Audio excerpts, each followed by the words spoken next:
आप देख रहे हैं निकी कुड़ी और निकी कुड़ी का सलाम आपको। और निकी कुड़ी के चैनल पे जी आया नू खुश आमदीद। हसते रहो ते वसते रहो। रेसिपी स्टार्ट करने आ जी। अज की रेसिपी साडी जिहड़ी असीं लैके आए हैं प्याज वाले करेले ने। ते इहदे वास्ते असां लेने प्याज टमाटर ते करेले। करेलिਆਂ ਨੂੰ ਚੰਗੀ ਤਰ੍ਹਾਂ ਨਾਜ਼ਰੀਨ ਅਸਾਂ ਛਿੱਲ ਲਿਆ, ਉਤੋਂ ਉਹਦਾ ਛਿਲਕਾ ਲਾ ਲਿਆ। ਤੁਸੀਂ ਚਾਹੋ ਤੇ ਲਾ ਲਓ, ਚਾਹੋ ਤੇ ਨਾ ਲਾਵੋ, ਕਿਉਂਕਿ ਬਾਅਦ ਜਿਸ ਤੁਸੀਂ ਕਰੇਲੇ ਭੁੰਨੋਗੇ ਤਾਂ ਛਿਲਕਾ ਵਿੱਚ ਪਾ ਲਓਗੇ ਤੇ ਕੋਈ ਮੁਜ਼ਾਇਕਾ ਨਹੀਂ ਹੈ। ਹਾਂਡੀ ਕੋਈ ਖਰਾਬ ਨਹੀਂ ਹੁੰਦੀ, ਬਲਕਿ ਮਜ਼ਾ ਹੀ ਹੋ ਜਾਂਦਾ, ਹੋਰ ਟੇਸਟ ਵੱਧ ਜਾਂਦਾ ਇਹਦਾ। ਛਿਲਕੇ ਲਾ ਕੇ ਤੇ ਹੁਣ ਅਸੀਂ ਇਹਦੇ ਜੀ ਬੀ ਕੱਢਣ ਲੱਗੇ ਆ। ਕੱਟ ਕੇ ਕਰੇਲਿਆਂ ਨੂੰ ਲੋ ਜੀ ਅਸਾਂ ਚੀਰਾ ਦੇ ਕੇ ਤੇ ਇਹ ਛਾਪਰ ਫੜਿਆ ਤੇ ਵਿੱਚ ਇਹਦੇ ਸੁੱਟਣ ਲੱਗੇ ਅਸੀਂ ਇਹਦੇ ਬੀ। ਤੇ ਬੀ ਸੁੱਟ ਕੇ ਤੇ ਕਰੇਲੇ ਸਾਫ ਸੁਥਰੇ ਕਰਕੇ ਤੇ ਕੱਟ ਲੈਣੇ ਨੇ ਅਸਾਂ। ਤੇ ਸਫਾਈ ਦਾ ਨਾਜ਼ਰੀਨ ਖਿਆਲ ਰੱਖਿਆ ਕਰੋ। ਗਰਮੀ ਹੈ ਤੇ ਗਰਮੀ 'ਚ ਮੱਖੀਆਂ ਬੜੀਆਂ ਨੇ ਤੇ ਮੱਖੀਆਂ ਵੀ ਭਜਾਣੀਆਂ ਜ਼ਰੂਰੀ ਨੇ। ਤੇ ਕਰੇਲਿਆਂ ਨੂੰ ਵੇਖੋ ਮੈਂ ਛਿਲਕੇ ਦੇ ਵਿੱਚ ਪਾ ਦਿੱਤੇ ਨੇ।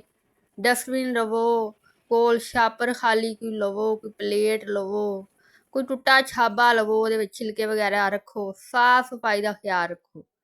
ਲੋ ਜੀ ਕਰੇਲੇ ਹੁਣ ਅਸੀਂ ਲੱਗੇ ਆ ਕੱਟਣ। ਇੰਜ ਮੈਂ ਬਰੀਕ ਬਰੀਕ ਕੱਟ ਲੈਣ ਤੇ ਉਹ ਭੁੜਕਦਾ ਹੋ ਗਿਆ ਕਰੇਲਾ। ਖੈਰ ਫੜ ਲੈਂਦੇ ਆ ਇਹਨੂੰ, ਇਹ ਫੜ ਕੇ ਦੁਬਾਰਾ ਰੱਖ ਲਿਆ ਇਹਨੂੰ ਪਲੇਟ 'ਚ।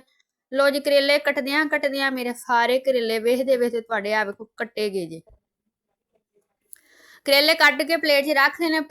ਪਲੇਟ 'ਚ ਹੁਣ ਦੁਬਾਰਾ ਅਸੀਂ ਪਰਾਤ ਲੁੱਦਣ ਤੇ ਵਿੱਚ ਪਾਇਆ ਨਮਕ ਦਾ ਚੂੰਡਾ ਤੇ ਉਹਨੂੰ ਹੁਣ ਚੰਗੀ ਤਰ੍ਹਾਂ ਅਸੀਂ ਇਸ ਤਰੀਕੇ ਨਾਲ ਤੁਸੀਂ ਬਣਾਓਗੇ ਤੇ ਕਦੀ ਵੀ ਤੁਹਾਡੇ ਕਰੇਲੇ ਕੋੜੇ ਨਹੀਂ ਹੋਣਗੇ, ਇਹਨਾਂ 'ਚ ਕਦੀ ਵੀ ਕੜਵਾਹਟ ਨਹੀਂ ਹੋਵੇਗੀ। ਲੂਣ ਲਾ ਕੇ ਚੰਗਾ ਇਹਨਾਂ ਨੂੰ ਮਲ ਲਵੋ। ਮਲ ਕੇ ਤੇ ਕੁਛ 10-15 ਮਿੰਟ ਬਾਅਦ ਇਹਨਾਂ ਨੂੰ ਛੱਡ ਦਿਓ। ਫਿਰ ਨਾ ਝੱਗ ਨਿਕਲੇਗੀ ਨਮਕ ਦੇ ਨਾਲ ਤੇ ਸਾਰੀ ਕੜਵਾਹਟ ਜਿਹੜੀ ਨਿਕਲ ਜਾਣੀ ਹੈ। ਐਵੇਂ ਦਹੀਂ ਪਾਓ, ਫਲਾਣ ਪਾਓ ਤੇ ਟਮਕਾਣ ਕੋਈ ਜ਼ਰੂਰਤ ਨਹੀਂ ਹੈ। ਸਿਰਫ ਨਮਕ ਲਾ ਕੇ ਧੋ ਕੇ ਰੱਖ ਲਓ। ਤੇ ਪਿਆਜ਼ ਵੀ ਅਸਾਂ ਕੱਟ ਲਏ ਨੇ, 4-5 ਪਿਆਜ਼ ਕੱਟੇ ਨੇ। ਤੇ ਆ ਕਰੇਲੇ ਕੱਟ ਕੇ ਤੇ ਅਸੀਂ ਹੁਣ ਆਇਲ ਦੇ ਵਿੱਚ ਇਹਨਾਂ ਨੂੰ ਭੁੰਨਣ ਲੱਗੇ ਆ, ਫਰਾਈ ਕਰਨ ਲੱਗੇ ਆ ਕਰੇਲੇ। ਵੇਖੋ ਹੌਲੀ ਹੌਲੀ ਹਰੇ ਤੋਂ ਇਹ ਪੀਲੇ ਤੇ ਪੀਲੇ ਤੋਂ ਬਰਾਊਨ ਹੋ ਜਾਣੇ ਨੇ ਕਰੇਲੇ ਜਿਹੜੇ ਸਾਡੇ ਨੇ, ਉਹ ਮਿੰਟਾਂ 'ਚ ਪੱਕ ਜਾਣੇ ਨੇ ਤੇ ਫਿਰ ਮਜ਼ੇ ਨਾਲ ਸਵਾਦਾਂ ਨਾਲ ਅਸਾਂ ਖਾਣੇ ਨੇ। ਨਾਜ਼ਰੀਨ ਵੇਖੋ ਹੁਣ ਤੁਹਾਨੂੰ ਜਿਵੇਂ ਮੈਂ ਆਖਿਆ ਸੀ ਇਹ ਪਹਿਲਾਂ ਗ੍ਰੀਨ ਨੇ ਫਿਰ ਯੈਲੋ ਹੋ ਜਾਣੇ ਨੇ ਹੌਲੀ ਹੌਲੀ ਆਹਿਸਤਾ ਆਹਿਸਤਾ। ਤੇ ਤੁਸੀਂ ਵੇਖਦੇ ਰਹੋ ਮੇਰੇ ਨਾਲ ਨਾਲ ਕਰੇਲੇ ਪੱਕਦੇ ਨੇ ਪਏ ਤੇ ਨਾਲ ਇੰਜੋਏ ਕਰਦੇ ਜਾਓ। ਤੇ ਇਹ ਵੇਖੋ ਜਿਹੜੇ ਮੈਂ ਪਿਆਜ਼ ਕੱਟੇ ਫਿਰ ਮੈਂ ਕਿਹਾ ਤੁਹਾਨੂੰ ਵਿਖਾ ਦਿਆਂ। ਇੰਜ ਦੇ ਪਿਆਜ਼ ਤੁਸੀਂ ਕੱਟ ਲੈਣੇ ਨੇ। ਇਹ ਵੇਖੋ ਆਮਲੇਟ ਸਟਾਈਲ ਦੇ ਪਿਆਜ਼ ਕੱਟ ਕੇ, ਟਮਾਟਰ ਤੇ ਮਿਰਚਾਂ ਹਜੇ ਕੱਟਣ ਵਾਲੀਆਂ ਨੇ ਤੇ ਕੱਟ ਲਾਂਗੇ ਇਹਨਾਂ ਨੂੰ ਨਾਲੋਂ ਨਾਲ। ਕਰੇਲੇ ਹਜੇ ਕਿਹੜਾ ਭੁੱਜ ਗਏ ਨੇ ਸਾਡੇ। ਲੋ ਜੀ ਕਰੇਲਿਆਂ ਦਾ ਕਲਰ ਜਿਹੜਾ ਬਰਾਊਨ ਦੀ ਸਾਈਡ ਵੱਲ ਜਾ ਰਿਹਾ, ਬਰਾਊਨ ਸ਼ੇਡ ਵੱਲ, ਇਹ ਹੁਣ ਤੁਰ ਚੱਲਾ। ਜਦੋਂ ਇਹਨਾਂ ਹੋ ਜਾਣਾ ਬਰਾਊਨ ਤੇ ਤੁਸੀਂ ਇੰਜ ਕਰਨਾ ਇਹਨਾਂ 'ਚ ਪਾ ਦੇਣੇ ਨੇ ਪਿਆਜ਼। ਆਲਮੋਸਟ ਸਾਡਾ ਜਿਹੜਾ ਹੈ ਨਾ ਇਹ ਕਰੇਲਿਆਂ ਦਾ ਕਲਰ ਚੇਂਜ ਹੋਣ ਵਾਲਾ। ਤੇ ਆ ਪਿਆਜ਼ ਟਮਾਟਰ ਮਿਰਚਾਂ ਕੱਟ ਕੇ ਰੱਖ ਲੈਣ, ਤਿਆਰ ਕਰਕੇ ਰੱਖਣੇ ਨੇ। ਕਰੇਲੇ ਸਾਡੇ ਭੁੱਜੇ ਗਏ ਨੇ ਤੇ ਇਹ ਵੇਖੋ ਹੁਣ ਇਹਦੇ ਵਿੱਚ ਲੋ ਛੜੇ ਨੇ ਪਿਆਜ਼। ਗੰਢੇ ਛੰਡੇ ਪਾ ਲਏ ਜੇ ਜੀ। ਤੇ ਹੁਣ ਅਸੀਂ ਇਹਨੂੰ ਗੰਢਿਆਂ ਤੇ ਟਮਾਟਰਾਂ ਨਾਲ ਭੁੰਨਾਂਗੇ। ਇਹ ਕਰੇਲੇ ਨਾ ਸਾੜੇ ਸੁੜੇ ਨਹੀਂ ਹੈ, ਇਹ ਇੰਨੇ ਕੁ ਫਰਾਈ ਕੀਤੇ ਨੇ ਕਿ ਸਹੀ ਬਣ ਜਾਣ। ਬਾਅਦ 'ਚ ਤੁਸੀਂ ਹਰੇ ਹਰੇ ਲਾਉਂਦੇ ਹੋ ਤਾਂ ਕੱਚੇ ਕੱਚੇ ਟੈਪ ਹੁੰਦੇ ਨੇ। ਵਰੰਜ ਵੀ ਬਣਾ ਕੇ ਵੇਖਿਆ ਜੇ, ਬਾਅਦ 'ਚ ਸਹੀ ਹੋ ਜਾਂਦੇ ਨੇ।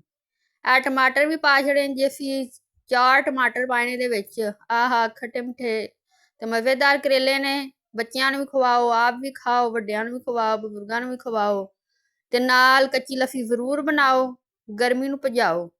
ਗਰਮੀ 'ਚ ਹਾਂਡੀ ਰੋਟੀ ਪਕਾਉਣਾ ਵੀ ਤੇ ਬਹੁਤ ਹੀ ਮੁਸ਼ਕਿਲ ਕੰਮ ਹੈ। ਸੇਕ ਦੇ ਅੱਗੇ ਚੁੱਲ੍ਹੇ ਅੱਗੇ ਬਹਿਣਾ ਤੇ ਸਿਰਫ ਨਾਜ਼ਰੀਨ ਤੁਹਾਡੇ ਵਾਸਤੇ ਇੰਨੀ ਖੇਚਲ ਕਰੀ ਦੀ ਏ। ਤੇ ਹੁਣ ਅਸਾਂ ਨਮਕ ਪਾਇਆ, ਹੁਣ ਅਸਾਂ ਹਲਦੀ ਪਾਣੀ ਹੈ ਤੇ ਹੁਣ ਅਸਾਂ ਲਾਲ ਮਿਰਚ ਪਾ ਕੇ ਤੇ ਇਹਨਾਂ ਨੂੰ ਜ਼ਰਾ ਹਿਲਾ ਹਲੂ ਲੈਣਾ। ਦੜਾ ਮਿਰਚ ਰਹਿ ਗਈ ਸਾਡੀ ਜੀ, ਹੁਣ ਅਸੀਂ ਉਹ ਪਾਉਣ ਲੱਗੇ ਆ।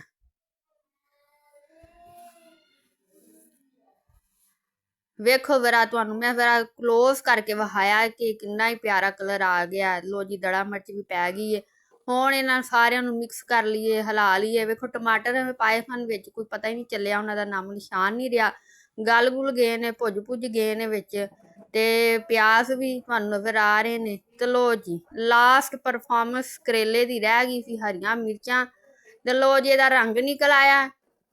ਜਿਵੇਂ ਤੁਹਾਨੂੰ ਪਤਾ ਕਰੀਮਾਂ ਨਾਲ ਬੰਦਿਆਂ ਦੇ ਰੰਗ ਨਿਕਲ ਆਉਂਦੇ ਨੇ, ਇਵੇਂ ਧਨੀਏ ਤੇ ਹਰੀਆਂ ਮਿਰਚਾਂ ਨਾਲ ਸਬਜ਼ੀਆਂ ਦੇ ਖਾਣਿਆਂ ਦੇ ਰੰਗ ਨਿਕਲ ਆਉਂਦੇ ਨੇ।